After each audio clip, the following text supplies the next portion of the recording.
Setelah mencoba beberapa hari, Mitsubishi X-Force ini ternyata memiliki banyak potensi yang bisa dikembangkan oleh Mitsubishi. Apa aja itu? Mari kita bahas.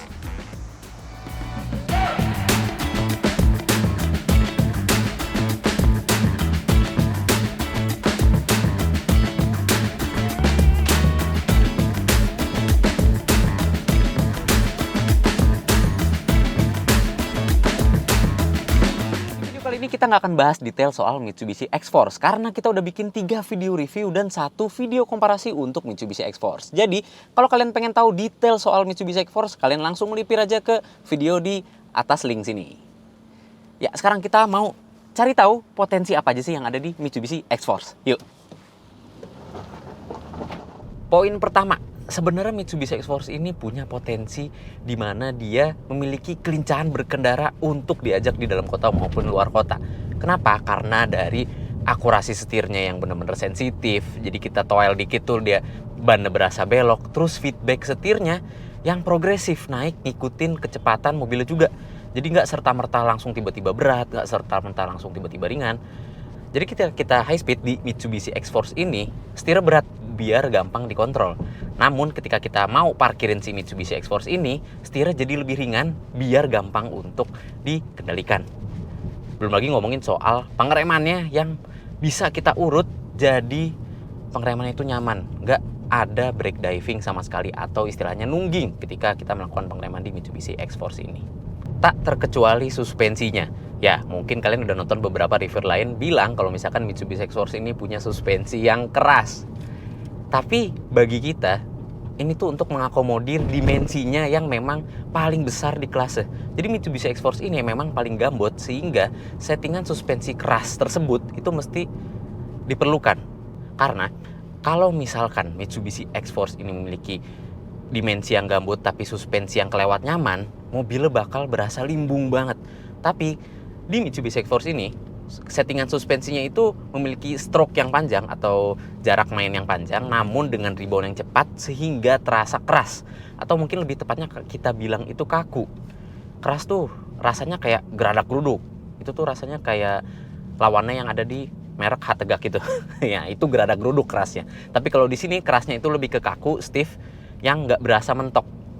Tetap main, tapi karena reboundnya cepet jadi berasanya kaku, berasanya keras. Tapi itu membuat pengendalian di Mitsubishi X-Force ini jadi lebih lincah. Rasa limbungnya jadi lebih diminimalisir dan lewat faktor-faktor setir juga pengereman tersebut, Mitsubishi X-Force ini asik untuk diajak gesit atau lincah di dalam kota maupun di luar perkotaan. Tapi sayang kelincahan tersebut tidak didukung mesinnya. Ya, mesin expander yang mengeluarkan tenaga sebesar 104 PS dengan torsi yang hanya 141 Nm dibandingkan dengan lawan-lawannya, terasa kurang dengan dimensi yang gambut di Mitsubishi X-Force ini. Udah gitu, nih ya, transmisinya tuh, aduh, lemot banget, ngeden.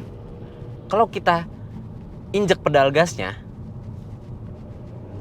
tuh, dia kayak ngeden dulu, baru kick in mesinnya. Sayang banget. Oke, sebenarnya ya kita mau pasang mesin yang lebih bertenaga, transmisi yang lebih responsif itu bukan karena alasan untuk gagah-gagahan. bukan karena untuk kencang-kencangan, bukan. Tapi kita mau X-Force ini reliable atau bisa kita andalkan untuk kebutuhan overtake, susul menyusul di luar kota maupun di dalam kota. Sehingga X-Force itu kelincahannya bisa didukung sama mesin dan juga transmisinya yang responsif. Itu jadi untuk kebutuhan yang bukan kencang-kencangan. Jadi kalau misalkan kita gunakan X-Force ini di dalam kota ataupun di luar kota, kita nggak perlu susah payah untuk menyusul orang gitu, untuk melakukan overtake. Tapi sebenarnya kita bisa mengakali kelemahan di transmisi tersebut atau di responsivitas gasnya tersebut dengan cara kita mengubah kebiasaan. Jadi CVT-nya ini atau pedal gasnya ini harus kita urut. Nah, kita urut pelan-pelan biar CVT-nya itu adaptasi juga, dan lama-lama kalau kita urut dia bakal nge-kick down sendiri. Jadi nggak bisa kita langsung kick down karena dia mikir jadinya transmisinya, yang menyebabkan ngeden. Jadi kebiasaan kita mesti diubah, kakinya mesti diurut, jangan langsung di kick down di Mitsubishi X-Force ini. Cuma ya begitu, jadinya kita nggak bisa melakukan akselerasi mendadak. Nah, ini BTW mumpung lagi gerimis, gue pengen cerita soal drive mode-nya yang bukan gimmick. Dia merubah 4 aspek dalam berkendara di X-Force ini. Seperti misalkan aspek dari traction control, terus active yaw control, respon gasnya juga, sama feedback setir. Itu diubah semuanya di drive mode-nya ini. Dimana keempat drive mode yang ada di X-Force itu benar-benar mempengaruhi gaya berkendara kita. Kayak misalkan kalau kita ubah ke wet mode nih, kan posisinya lagi hujan begini ya. Setir jadi lebih berat, respon gas jadi agak lebih lambat, biar mobilnya jadi lebih bisa dikontrol dengan mudah ketika jalanan basah seperti yang kita lalui saat ini. Nah, jadi gampang banget buat dikontrol. Dan ini sangat membantu ketika kita melakukan perjalanan jauh. Karena kan kita nggak tahu kontur jalan apa yang akan kita temui ketika kita berkendara ke luar kota. Dan kebetulan lagi hujan deras nih, sekalian gue pengen coba drive mode-nya. Biar ngebuktiin kalau drive mode-nya ini bukan gimmick. Nih ya, kita tes jalanan lagi basah. Belok, kenceng.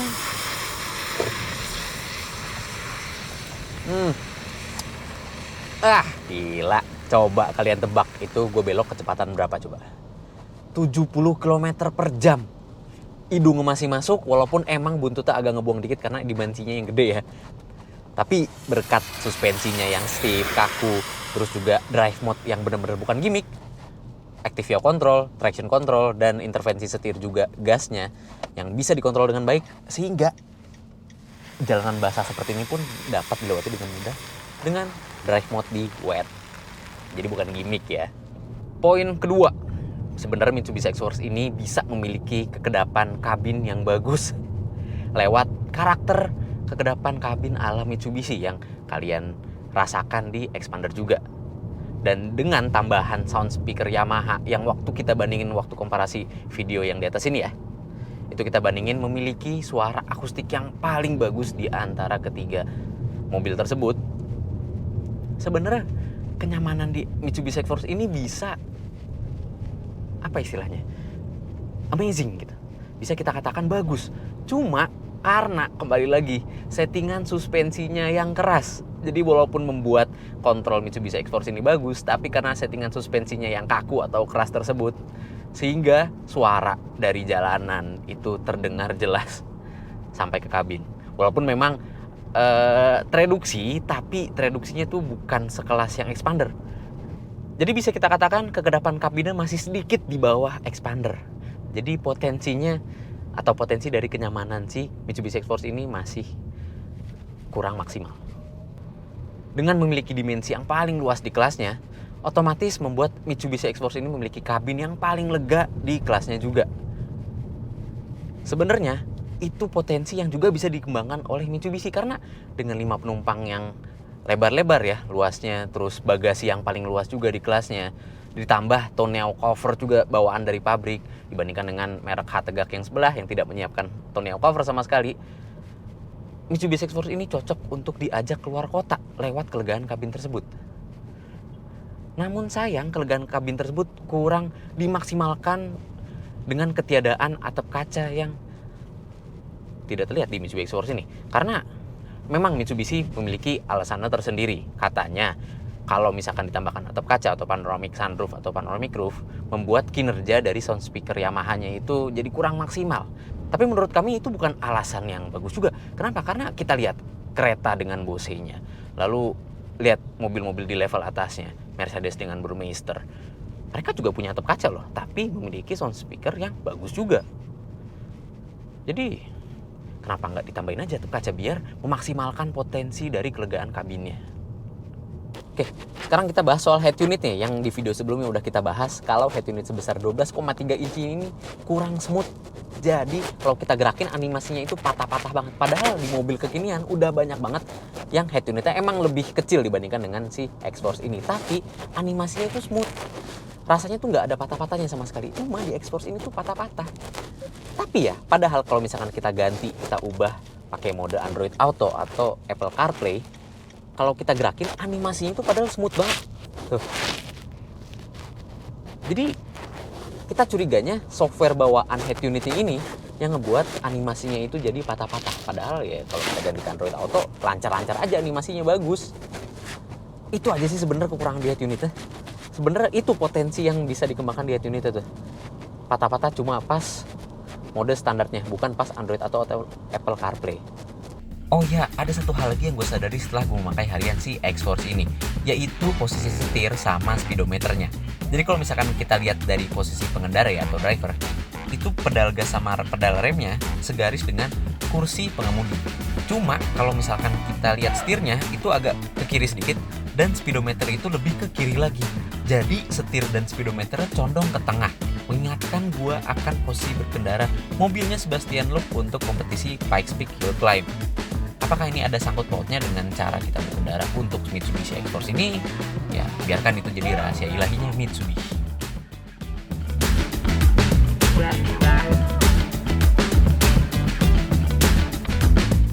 Walaupun memang Mitsubishi X-Force memiliki beberapa catatan negatif seperti mesin yang kurang angkat, transmisi yang kurang responsif, kenyamanan yang sedikit berkurang karena suspensinya yang kaku, dan tidak adanya sama sekali fitur ADAS. Yang dimana mobil dengan harga yang ada di bawah X-Force ini bahkan sudah memiliki ADAS. Dan mengingat di harga segini, X-Force ini belum mendapatkan panoramic roof atau panoramic sunroof sama sekali dibandingkan dengan kompetitornya. So, pilihan kembali lagi ke kalian. Apakah dengan spesifikasi yang sudah ditawarkan oleh Mitsubishi X-Force cocok untuk kalian gunakan sehari-hari atau mungkin kalian gunakan ke luar kota? Komentar aja di bawah. Dan jika kalian suka dengan konten ini, klik like, subscribe, dan tekan loncengnya untuk mengetahui video seru selanjutnya dari Autolet Max. Gue Bagas Satrio, dadah!